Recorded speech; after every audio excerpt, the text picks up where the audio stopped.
Jadi mau hendak paham makna dua kalimat syahadat, belajarlah 50 khairul iman. Itulah Yazidin yang tersebut di dalam kitab ini yang akan kita pelajari. Bermula wajib atas tiap-tiap mukallaf bahwa ia mengenal kepada Tuhan Azza wa Jalla dengan segala sifatnya yang 20 tadi, yang wajib baginya. Jadi ada 20 yang wajib bagi Allah dan yang mustahil pada Allah 20 dan yang harus padanya yaitu 1. 41. Demikian pula yang wajib bagi segala rasul alaihi salatu wasalam 4 dan yang mustahil 4. Kalawanannya yang harus 9 sebagaimana akan nanti tersebut bahwa sekalian itu masuk pada makna dua kalimat syahadat dua adanya.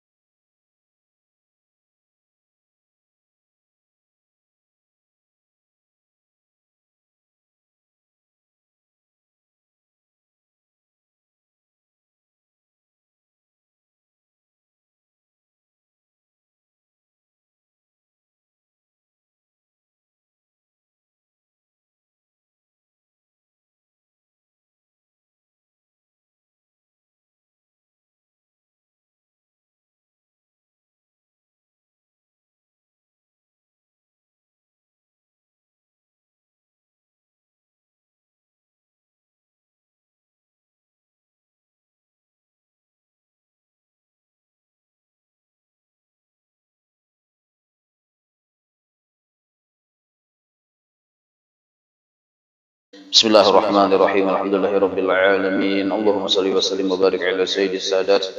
Qutbil bidayati wan nihayat khalifatullah bi khuzainil ardi was samawati wa ala alihi wa sahbihi madamatis sadat wal qadat. Salatan taftahu lana biha abwabal khairati was sa'adat fi darid dunya wa fi daril ma'ad. Wa barik lana biha fi umrina wa bi rizqina wa bi auladina wa ala ikhwanina minal mu'minin wal mu'minat والمسلمين والمسلمات أينما كانوا في جميع الجهاد والبلاد وتنجينا بها وإياهم من جميع الأهوال والآفات ومن شر الحياة وشر الممات ولي الحسنة وقاضي الحاجات.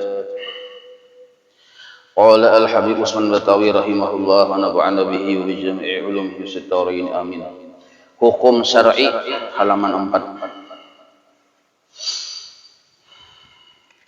Hukum secara garis besar, secara umum terbagi 3 menurut di kitab ini.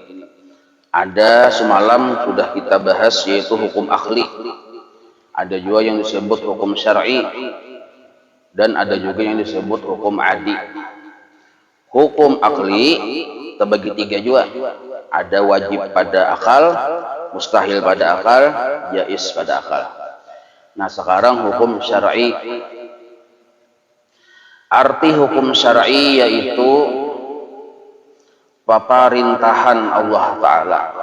Maksud perintahan itu suruhan Allah Ta'ala atau aturan Allah Ta'ala dengan perbuatan mukallaf. Jadi suruhan Allah terhadap hamba yang sudah mukallaf karena memberatkan perintahan itu. Nah, maksud memberatkan ini membebankan. Ini bahasa bahari lah. Kalau kita alih ke bahasa kita, aturan Tuhan yang dibebankan kepada hamba yang sudah mukallaf. Nah, itu maksudnya. Maksud disebut hukum syar'i. Aturan Allah yang dibebankan kepada hamba yang sudah mukallaf. Maka dikata ini adalah khitab taklif ngarannya. Khitab taklif. Istilahnya tuh. Jadi kalaunya hukum syar'i diartikan ke arah khitab taklif, berarti aturan Allah yang dibebankan kepada hamba yang sudah mukallaf. Arti mukallaf itu balik berakal. Kedua, pengertian hukum syar'i yang kedua yaitu menentukan sebab, maksud sebab wajib. Kita tuh sembahyang ada sebab wajibnya. Pertama Islam, ya kalau. Nah, jadi menentukan sebab maksudnya sebab wajib atau syarat sah maksudnya atau mani itu pembatal. Maka ini dikata khitabul wad'i. Nah, jadi pengertian hukum syar'i di sini dibedakan terbagi dua. Pertama, aturan Allah yang dibebankan kepada hamba yang sudah mukhalaf, istilahnya disebut khitab taklif. Yang kedua, Allah sudah menentukan sebab-sebab wajib atau syarat-syarat sah atau pembatal-pembatalnya. Yang maulah itu adalah Allah, maka itu disebut khitabul wad'i ngarannya. Masuk bagian dari hukum syar'i juga, yakni ditaruh oleh Allah. Maksud ditaruh, dibuat oleh Allah Ta'ala akan hukum itu. Namun digabung pengertian dua ini kawan jadi satu. Jadi hukum syar'i adalah, ini digabung jadi dua lah. Hukum syar'i adalah aturan yang dibuat oleh Allah mengenai sebab-sebab wajib pekerjaan tersebut atau syarat-syarat sahnya atau pembatal-pembatalnya, yang aturan tersebut dibebankan kepada hambanya yang sudah mukallaf. Nah, itu disebut hukum syar'i namanya. Maka terbahagi hukum syara atau syar'i dengan dua makna ini yang di atas tadi, yang digabung jadi satu. Nah, maka terbagi hukum syara yang dua makna di atas tadi menjadi 7 bahagian yang tersebut di bawah ini.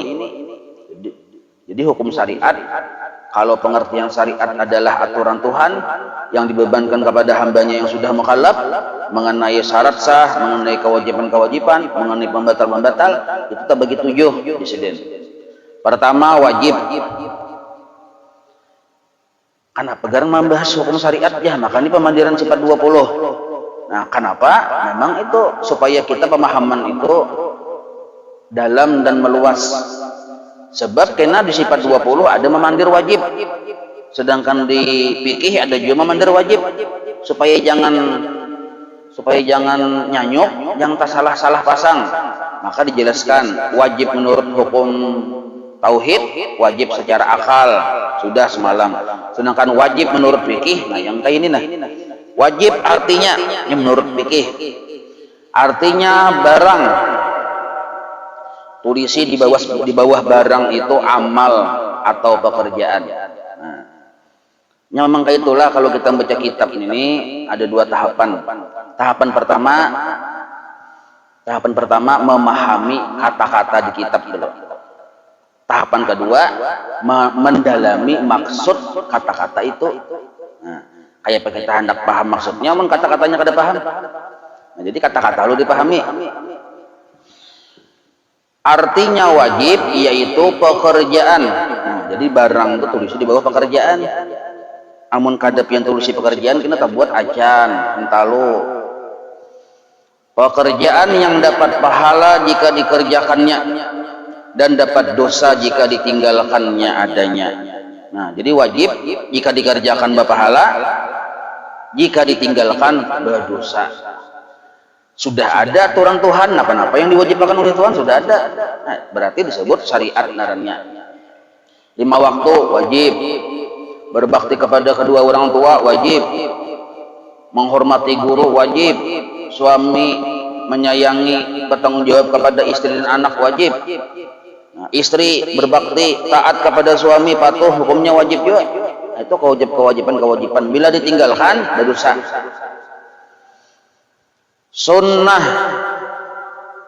artinya barang atau pekerjaan yang dapat pahala jika dikerjakannya dan tiada dapat dosa jika ditinggalkannya. Nah, sunnah mun digawi berpahala sunnah tuh, amun kada digawi kada berdosa.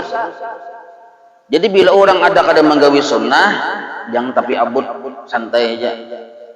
Mun itu jangan apa jangan menggawi sunnah, jadinya sunnah. Nah, cuma karena yang sunnah ini kada boleh diremehkan. Bila diremehkan jadi haram hukumnya. Meremehkan sunnah itu haram hukumnya. Walaupun asalnya menggawinya hanya sunnah, kada boleh kita remehkan. Artinya perkara sunnah kita gawi juga cuma semampunya. Kada boleh sunnah itu kita menggawi dipaksa-paksakan, kada boleh. Karena dalam Al-Quran, ittaqullah mastata'tum. Nyawa jar Allah Ta'ala mau hendak beribadah lawan Allah, untuk perkara-perkara yang sunnah mastata'tum, sakuasa kamu saja. Nah, gitu. Kada kawa bajanggut, kada usah dipasang janggut palsu. Dosa, apalagi dipaksa-paksakan nukarakan ubat kulis supaya berjanggut. No, sakalnya tumbuh 3 helai aja, malah memberi supan. Kada kawa beparak lawan bubuhan kambing 3 helai karena dikiranya acilnya. Nah, jadi mun kada kawa berjanggut kada apa-apa. Nah, orang yang berjanggut nya ada salah paham pian gara-gara berjanggutnya bagus, padahal bagus kada jua 3 helai aja tumbuh teh. Nyawan itu aja belum bujur-bujur hijrah lagi jamun belum berjanggut. Nah, ini salah paham. Perkara-perkara yang sunnah semampunya saja, kada usah dipaksa-paksakan. Bahkan munjir guru suhumbul bahari menggit 3 bilaha tataknya sudah janggut itu beri supan. Nah, kada kawa kita menggawi satu sunnah yang pertama, misal gawi sunnah yang lain yang kita mampu. Nah, itu.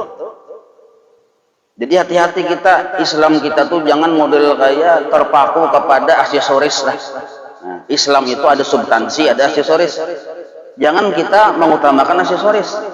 Islam substansi itu yang kita belajar hari ini, nah substansi naranya. Sifat 20, fikih dipahami bujur-bujur supaya jangan batal gawian. Tasawuf bujur-bujur supaya hati berakhlak. Ini yang disebut bujur-bujur hijrah, bukan aksesoris. Imbah bertaubat, ayo gamis kada sang lapasan, maulah janggut. Imbah tuh pulang memikirkan kayak apa supaya dahiku ada 2 nah bertanda di sini nah. Itulah hijrah, lain hijrah nintoh. Itu narannya ada gang hijrah jelmur janis tuh nah gang hijrah. Tata ikut tempat kandangan haji dah atau ada gang hijrah. Nah, situ. Jadi mun hendak bujur-bujur hijrah, bujur-bujur laksanakan perintah Allah. Pamulaannya adalah menuntut ilmu yang fardu ain.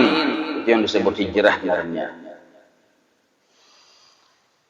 Yang ketiga haram, artinya pekerjaan yang dapat dosa jika dikerjakannya. Dapat dosa jika dikerjakannya dan dapat pahala jika ditinggalkannya karena takut kepada Allah. Bila digawi berdosa, bila ditinggalkan berpahala. Pian puasa Ramadan wajib hukumnya, ada ujur wajib hukumnya di rumah galing-galing. Nah, mun buka kada boleh karena sihat saja kada ada ujur. Aku haid ya maka lalakian maka haid lah. Kada kawa ya kalau kepada haid. Aku sakit gigi ya kada kawa juga sakit gigi alasannya. Lain mundur orang di perjalanan atau garing, nah orang ada apa-apa. Ini galing-galingnya di rumah, oh sambil melihat TV. Lalu pian hendak buka, nah. Hendak meminum sudah cangkir, yang bisi banyu. Kada jadi pian buka, nah itu pahalanya ganal. Bapahala itu yang disebut menghindari yang haram narana. Menghindari yang haram ini yang disebut bapahala. Japian mun aku buka ini nah. Kalau kopina Tuhan murka lawan aku, nah lalu pian menghindari berbuka tadi karena takut lawan Allah, itu disebut yang ganal pahalanya. Itu disebut menghindari yang haram. Ganal pahalanya. Amun pian misalnya buka puasa kada ada godaan, kada ada hendak buka, itu biasa-biasanya terganal pahala yang ada godaan tadi, tapi kawainya menahani kada jadi buka. Nah itu yang disebut haram naranya. Jadi haram ini kita tinggalkan bisa berpahala, bisa kada berpahala, kurang pahalanya. Kenapa? Kita memang kada menggawi juga perkara yang haram. Kita kada menggawi juga, kita tuh selintas melihat saja kada ada godaan. Itu pahalanya sedikit ya. Pahala yang ganal itu kita hendak benar menggawi. Tapi kita karena takutan lawan Tuhan kada jadi ini ganal benar pahalanya. Berdiri yang di toko emas. Juntan kada jepian. Nah, kalau pian takutan lawan Tuhan mencuntan ini ganal benar pahalanya tuh. Amalkan kena hari ini. Makruh artinya pekerjaan yang tiada dapat dosa jika dikerjakannya digawi kada berdosa, tetapi amun dijadikan wiritan dibenci oleh Tuhan. Makruh diulah wiritan. Bila masuk ke masjid batis kiri, masuk ke masjid batis kiri, memang makruh bang kada haram bang nento, tapi diulah wiritan, diulah rutinitas, makruh hukumnya. Maka jadi dibenci oleh Allah, kada berpahala lagi masuk ke masjid. Nah, arti makruh tuh kada berpahala atau pahalanya kurang. Amun berdosa kada. Amun kita hindari, aku ini aja bila masuk batis kiri makruh, batis kanan halah aja. Nah, berpahala kayak itu. Tapi ada yang makruh jadi haram. Pian bersengaja kada bersikat gigi seminggu. Lalu pian berjamaah. Maka kada musim corona pangjualah betatai rapat. Musim corona kan kadang-kadang ngaran baunya ya kalau ini batatai rapat lalu japian alhamdulillah. Jadi sebelah ini siop, yang kanan ini yang kiri siop. Nah ini bersengaja kayak itu jadi haram hukumnya, walaupun asalnya kada bersikat gigi hukumnya makruh. Kada bersikat gigi hukumnya makruh asalnya, tapi mau disengajakan sagan mau dah ulang siop, nah itu haram. Nah mubah ulang, arti mubah artinya harus. Maksud harus ini tasarah kita, harus maksudnya lah tasarah kita pada syarak, pada syariat, yaitu pekerjaan yang tiada dapat pahala jika dikerjakannya atau ditinggalkannya. Mun digawi berpahala kada, berdosa kada juga, dan tiada berdosa jika dikerjakannya atau ditinggalkannya adanya. Nah, kaya makan, kaya minum ini nah minum nah. Mubah aja nih hendak minum silahkan, bismillah. Mun jatuhan nyawa muntahan kada berminuman seminggu silahkan ya, kada apa-apa. Mubah narannya. Nyawa mau hendak minum sebanyak-banyaknya silahkan aja Tuhan. Nah kalau urusan fikih asal banyu saurang ya, asal masih saurang jadi hantuk biar sapanci habis silahkan ya. Ada apa-apa, hanya mubah aja. Ukuran makan gancang atau kada tuh kada kau disamakan. Nah, karena ada yang parut ukurannya sekilan, ada yang semeter. Amun semeter kada tahan sepiring. Kada kau disamakan. Amun itu aja makan serakahnya, dia orang Pulau Sungai itu gahanya makan dia. Tadinya gah, ukuran parut orang 2 meter. Amun yang 3 piring aja lebih biasa santok aja. Nah, amun kita sekilan kada apa-apa. Nah, gitu. Tapi kena yang mubah nih amun kita niatakan untuk beribadah jadi berpahala hukumnya. Minum supaya nyaman beribadah bertenaga. Makan supaya nyaman beribadah bertenaga jadi berpahala. Guring asalnya mubah. Terserah aja hendak guring kada kan. Tapi kalau kita niatkan supaya nyaman beribadah, kuat ada pengantukan waktu beribadah nih, maka guring pun jadi berpahala naranya. Jadi seluruh pekerjaan mubah kita niatakan untuk ibadah, maka jadi pahala. Apakah? Berbaju warna apa saja hukumnya mubah asalnya. Nah cuma kalau kita niatakan untuk supaya bagus-bagus, nyaman dilihat Tuhan, rapi, nanti jadi berpahala untuk beribadah. Sahih artinya pekerjaan yang ada lengkap padanya itu segala syaratnya dan segala rukunnya, disebut sahih atau sah namanya. Kita sembahyang, rukunnya pian laksanakan 13 bujur rukunnya digawi, kada data tinggal syarat-syaratnya digawi, maka disebut sahih narangnya. Batil, hukum syar'i yang ketujuh batil, artinya pekerjaan yang kurang syaratnya atau kurang rukunnya, yaitu lalawanan dari sahih juga adanya. Kurang syarat, bagamis, bersurban, bercalak mata, apalagi berminyak harum, bersikat gigi, sudah lengkap aja sudah. Kamu sigit jadi imam pulang sidin pas taharatan sarakaat sembahyang subuh nih, hanya keingatan belum mandi wajib. Kan malam Jumat, subuh Jumat nih, belum mandi wajib. Nah ya Allah, astagfirullah, kayak pokoknya ini ya. Maka ribuan jemaahnya di belakang. Nah, Nah, itu urusan fikih, ada caranya karena yang jelas seorang karena tahu seorang belum mandi wajib, ada sah sembahyang salat. Amun yang 10.000 di belakang tuh bang, kayak apa nasib? Asal kita jangan pengumuman aja, diam aja, pian aja yang mau ulang. Amun pian pengumuman batal yang 10.000 tuh.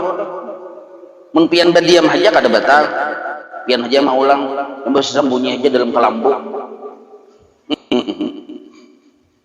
Nah jadi hukum syar'i ada 7, wajib, sunnah, haram, makruh, mubah, sahih, batil. Adab kita setelah tahu dan paham bahwa Allah berisi baulah hukum yang 7 ini, adabnya sami'na wa ata'na. Kita yang hamba-hamba Allah ini tahu mengerti bahwa Allah berisi hukum 7 itu sami'na wa ata'na, kami taat dan beinggih lawan pian. Sami'na wa ata'na, kada boleh kita menyangkal atau menentang. Misal ulang lah, ujar Allah Ta'ala kan hukum yang keulah ini ada wajib, ada sunnah, ada haram, ada makruh, ada mubah, ada sahih, ada batal. Japian kada mau Tuhan yang kayak itu. Mun para saulun 3 gen ujar misalnya nih menentang, itu kada boleh. Mun kita mengaras maka kita murtad. Nah, murtad kada boleh. Jadi wajib kita inggih pun masih aja pajar pian benintum memang wajib. Nah makanya apabila perkara yang wajib ini asal kada kita tentang ya, kita masih yakin itu wajib lah, walaupun kita kada kau bujur-bujur menggawi, itu masih dosa besar. Tapi mun kita sengaja meninggalkan yang wajib ini karena kita kada percaya, itu murtad. Mun kita sengaja meninggalkan karena kita memang raja pengulir, nah itu dosa besar. Aku nih jam 5 waktu nih percaya aja bang bahwa itu wajib dari Tuhan, cuma aku nih belum saatnya lagi menggawi aja, kain aja sudah tuha aja. Sekalinya umur sini 75, kain aja sudah tuha aja. Apabila Tuhannya umur 75, nah jadi yang kita meninggalkan perkara yang wajib karena kita kulir atau karena banyak gawian, itu dosa besar, belum mencapai murtad, kecuali kita meyakini yang wajib itu kada wajib. Jelas saya lah. Lalu pian bertakun pulang, kenapa Allah Ta'ala maulah aturan yang 7 ini, kenapa? Kada boleh kita banggapan, jangan-jangan Allah Ta'ala ini maulah aturan ini haram, ini wajib, supaya Allah Ta'ala tadi jadi bertambah-tambah kemuliaan sidin, jadi bertambah-tambah keagungan sidin. Nah ini salah pulang, kada boleh nak itu. Jadi Allah Ta'ala maulah aturan bukan untuk supaya lebih dimuliakan oleh makhluknya, kada. Sebab Allah Ta'ala ini sudah mulia dengan kemuliaan yang qadim. Kemuliaan Allah kada bertambah, kada berkurang. Tapi mulia sidin maha mulia, kada bertambah, kada berkurang. Yang bisa bertambah berkurang itu makhluk. Jangan disamakan Allah kemuliaannya dengan kemuliaan makhluk, bisa bertambah, bisa berkurang. Kebesaran Allah, keagungan Allah serba maha. Nah, lalu seandainya seluruh hamba-hamba Allah ini, seluruh makhluk ini jadi Abu Jahal berataan, hatinya Abu Jahal, akhlaknya Abu Jahal, gawiannya Abu Jahal, kemuliaan Allah kada berkurang. Lupa Allah Ta'ala rugi kada. Papalingannya pulang seluruh makhluk ini perhatiannya Nabi Muhammad, akhlaknya Nabi Muhammad, gawiannya Nabi Muhammad seberataan, kemuliaan Allah pun kada bertambah. Mungkin itu kenapa Allah Ta'ala mau aturan? Nah, kenapa kita disuruh wajib mentaati beinggih apa ujar Allah Ta'ala? Satu saja, kenapa? Karena kita mengharap keridhaannya. Nah, itu. Jadi mengerjakan taat dan patuh terhadap aturan Tuhan semata-mata mengharap keridhaan Allah. Kita ini mengharap keridhaan Allah. Jadi kita yang perlu Allah, maksud perlu Allah, perlu ridhonya. Kenapa kita menggawin ini? Yang mentaati hukum Tuhan ini karena kita perlu dengan keridhaan Allah. Nah, lalu seandainya kita bang kada menggawi, kada dapat keridhaannya, mang apa garang penting kah ridha Tuhan itu? Nah, ridha Tuhan itu lebih penting daripada surganya.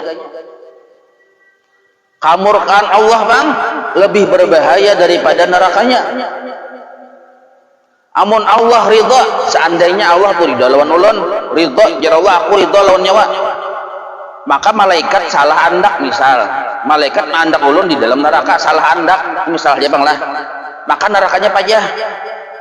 Nah, berarti keridhaan Allah lebih penting daripada surga dan neraka. Maka itu kita beramal hendaknya kita tinggikan kualitas niat. Aku mengerjakan yang wajib, mengerjakan yang sunat, menghindari yang haram, menghindari yang makruh, mengusahakan supaya yang mubah jadi berpahala dan supaya gawian kusah jangan sampai batal semata-mata mengharap keridhaan Allah. Nah, sambung itu hukum syar'i narinya. Jadi kena bila ada di sifat 20 Allah wajib bersifat kudrat, bukan wajib syar'i tapi wajib pada akal lah. Hukum adi semuanya, arti hukum adi yaitu menetapkan sesuatu barang bagi sesuatu barang atau menafikan sesuatu barang pada sesuatu barang. Ada paham pian tak? Berapa buting barangnya nih ya? Barang-barang kah aja? Nah, kita pahami kata-kata dulu, hanya mendalami maksud. Pian tulisilah di bawahnya kena. Arti hukum adi yaitu menetapkan sesuatu barang. Nah, barang pertama tulisi di bawah hasil. Tulisi di bawah barang pertama itu hasil. Menetapkan sesuatu hasil. Nah, hasil aja kita. Jadi barang pertama, tulisan barang yang pertama itu tulis di bawah hasil.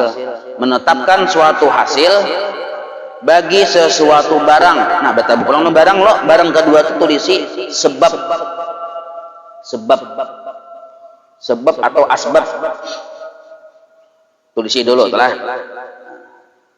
Karena bila pian hendak mengajar kena di langit pertama misalnya. Nah, tahu pian artinya, jangan sampai kena bingung. Oh, apa nih barang-barang maka melajari maka bingung. Ya kalau jadi dia malaikat nyawa ini guru kan apakah? Nah, kisah yang mengajar di langit pertama nih. Nah, jadi barang yang pertama itu hasil, barang yang kedua sebab. Coba ulun artikan dari pemulaan secara sudah dialih bahasanya. Hukum adi yaitu menetapkan suatu hasil bagi sesuatu sebab. Nah, bagi sesuatu sebab atau menafikan sesuatu hasil pada sesuatu sebab. Kita tanya kita mutuskan dengan barang-barang nih. Jadi barang pertama hasil, barang kedua sebab. Bila bertamu dengan barang yang pertama, maksudnya hasil. Bertamu dengan barang yang sesudahnya kedua, maksudnya sebab. Ulangi. Hukum adi yaitu menetapkan sesuatu hasil bagi sesuatu sebab atau menafikan sesuatu hasil pada sesuatu sebab dengan lantaran berulang-ulang serta sah-sah saja bersalah-salahan. Maksud bersalahan itu kebalikannya. Contoh nangka ini nah. Misalnya kita parut lapar dibawa makan hasilnya kanyang. Nah, kanyang tuh hasil, sebabnya makan. Nah, ada hasil yaitu kanyang, ada sabab yaitu makan. Isuk kena pulang lapar, dibawa makan kanyang pulang. Isuknya pulang lapar, dibawa makan kanyang pulang. Jadi hasilnya sama, sebabnya sama, dilakukan berulang-ulang. Makan kanyang dilakukan berulang-ulang dan bisa jadi sah saja bersalah-salahan. Maksudnya kebalikannya. Bila kada makan lapar, itu maksud bersalahan ngarannya. Kebalikannya. Bila kada makan lapar dan sudah diuji coba, kayak itu terus. Bila kada makan lapar, kada makan lapar, kada makan lapar. Bila makan kanyang, maka timbullah adat kebiasaan menetapkan hukum bahwa, nah, ini disebut hukum adi ngarannya, menetapkan bahwa secara adat bila inya makan hasilnya kanyang, dan secara adat bila kada makan lapar. Itu yang disebut hukum adi, hukum adat atau kebiasaan. Dan juga dengan tiada memberi bekas. Nah ini penting benar, dengan tiada memberi bekas. Maksud tiada memberi bekas ini harus kita pahami. Jadi hukum adat di dalam pandangan tauhid atau etikat ahlu sunnah wal jamaah itu kada memberi bekas. Kada memberi bekas. Maksud kada memberi bekas, kada menentukan hasil. Walaupun secara kebiasaan hasilnya kanyang, tapi sebenarnya yang menentukan kanyang itu bukan makan menurut ilmu sifat 20. Tapi secara kebiasaan memang sudah kayak itu. Namun jangan kita sampai mengetikatkan kanyang ini hasil dari makan.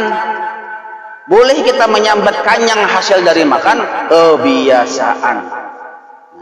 Maka disebutlah pada adat atau hukum adat. Amun bapas tripang pada. Misal lagi ke Banjar, sahabatnya menggunakan mobil, lalu sampai ke Banjar, pastilah sampai ke Banjar cepat pakai mobil. Ada wani kita memastikan. Cuma kebiasaannya 4 jam sampai, kebiasaan yang santai nih. Nah, maka sampai ke Banjar 4 jam hasil sahabat bermobil. Hukum kebiasaan. Tapi di sini dipadahkan oleh Habib Utsman dengan tiada memberi bekas. Sababnya itu kada boleh kita yakini memberi bekas, maksudnya menentukan hasil. Laki ada, bini ada, hanyar kawin, nikah pulang, maka musim hujan terus. Nah, jadi yang di rumah nih 10 tabak kalau ayam kampung ya bersedia betul. Jamu segala macam merek sudah, madu sepati, kalau disebut lagi sepati. Nah, lalu terjadi apa yang terjadi tiap malam, tiap siang. Pokoknya bila tahantuk, iya sudah. Kasihan kada kebenyuan, mandi wajib terus. Bila hendak berjuhur mandi wajib, hendak berasar mandi wajib, hendak bermaghrib mandi wajib. Mana ini ganas benar? Pertanyaannya, pastilah melahirkan anak? Belum tentu. Walaupun secara hukum adat baranak batianan. Secara hukum adat batianan baranak, hukum adat. Kada betah tu bang aja, becungul kambar 10 nih aja. Kada betah pasti aja. Kada mungkin, kada mesti. Nah, itu yang disebut kada memberi bekas darahnya. Jadi hukum adat ini harus kita pahami. Kita mengerjakan hanya secara adat. Sudah nangka itu Tuhan matur. Minum obat. Sabab hasilnya apa? Sembuh. Sabab minum obat datang sembuh. Lalu kita karena sudah kebiasaan nangka itu, kita tetapkan secara hukum adat. Menetapkan bahwa kesembuhan itu dengan adanya minum obat. Hukum adat. Bahkan ada peribahasa hukum adat tuh, rajin pangkal pandai. Ini hukum adat. Malas pangkal bodoh, hukum adat. Imbah nintu pulang hemat pangkal kaya, hukum adat. Artinya ada menentukan juga. Banyak kayak yang hemat, ujung-ujungnya bangkrut, miskin banyak. Ada kisah bari di suatu daerah di Indonesia. Sabulan anak berlima, bini seikung, laki sebulan cukup wadi pupuyo seikung, hanya habis sebulan. Saking hematnya nintu. Wadi pupuyo seikung ya, jadi mbak anak berbaris makanan piring di kautai no nasi sudah hambetakan wadi pupuyo sono hambetakan piring topal tak dihambetakan ya. Jadi anak bini seorang merasakan bau pupuyo aja. Mbak sudah dihambetakan, simpan pulang ke lemari. Makan nasi aroma pupuyo. Nah, esok kena itu pulang dihambetakan. Panasnya sedikit, nah hambetakan. Sampai sebulan hanyar bagi rata yang pupuyo tadi sebulan. Nyata kita ini sugih main aja. Sekalinya kebakaran rumah situ. Habis berataan yang 750 triliun tuh habis. Nah, ayo, pastilah kita sugih. Ada pasti, walaupun hukum adat memadahkan kebiasaannya sugih. Nah, jadi yang menentukan tuh Allah sebenarnya. Nah, dalam hukum sifat 20 tauhid, al-mu'thir, yang memberi bekas, yang menentukan hasil adalah Allah, bukan sabab. Wal asbab la tu'asir kulluha. Seluruh sebab kadang bisa menentukan hasil. Sabarataan sebab, obat belum tentu menyembuhkan, nasi belum tentu mengenyangi, lading belum tentu memagat-magat, motor, mobil, Alphard mobil nih pasti kita sampai ke Banjar aja belum tentu, di Kapuas tak cabur. Nah nah jadi kita ada Allah yang menentukan hasil, bukan sabab. Walaupun hukum adat memadahkan rajin pangkal pandai. Ulun bahari bang, ada bisi kawan jangkal bener, tapi ini kalau saya kisahkan nggak ada bagus kisahkan ya kalau karena pian timbul kulir ya kalau. Nah, kita tetap aja disuruh rajin cangkal beribadah, himat ya kalau, berhati-hati, garing minum obat tetap digawi. Nah kayak corona nih, nah laksanakan protokol kesehatan ya kalau. Nah tetap aja, cuma kita kada boleh menganggap sebab ini menghasilkan sesuatu, itu aja kada boleh. Jangan kita menganggap corona lah yang mematikan. Amun pian menganggap corona yang mematikan, Israel protes bungo aja Israel ini, maka gawian kok ayo mencabut nyawa tuh gawian Israel, kada ada gawian corona. Kasihan corona, kasihan hari-hari mau corona nih, aku aja corona disalahkan terus, maka seduniaan menyalahkan corona. Nasib aku aja corona, nah padahal Israel pun gawian. Nah maka nah sampai siang hari ini insyaallah kita sambunglah. Wallahu a'lam. مولاي صل وسلم دائما أبدا على حبيبك خير خلق كلهم يا ربي بالمصطفى واغفر لنا ما مضى يا واسع الكرم وصلى الله على سيدنا محمد وعلى آله وصحبه وسلم والحمد لله رب العالمين تقبل الله منكم.